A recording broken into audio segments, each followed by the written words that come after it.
Ephesians 2 verses 8 to 9, For it is by grace you have been saved, through faith, and this is not from yourselves, it is the gift of God, not by works, so that no one can boast. 2 Corinthians 12 verse 9, But he said to me, My grace is sufficient for you, for my power is made perfect in weakness. Therefore I will boast all the more gladly about my weaknesses, so that Christ's power may rest on me. Romans 6 verse 14, For sin shall no longer be your master, because you are not under the law, but under grace.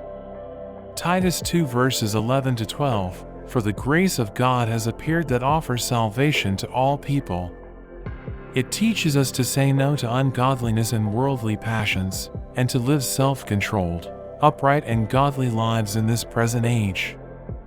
Romans 3 verses 23 to 24, For all have sinned and fall short of the glory of God, and all are justified freely by His grace through the redemption that came by Christ Jesus.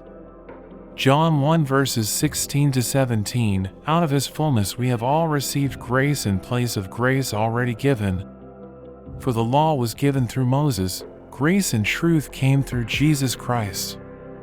Hebrews 4 verse 16, Let us then approach God's throne of grace with confidence, so that we may receive mercy and find grace to help us in our time of need.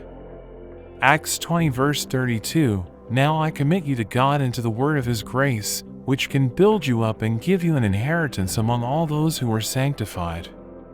2 Timothy 1 verse 9, He has saved us and called us to a holy life, not because of anything we have done but because of His own purpose and grace.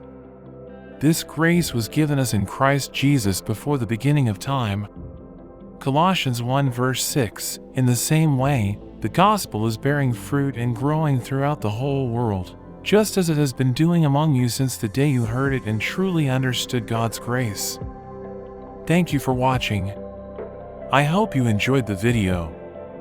If you did, don't forget to like and subscribe to the channel. See you next time. God bless you.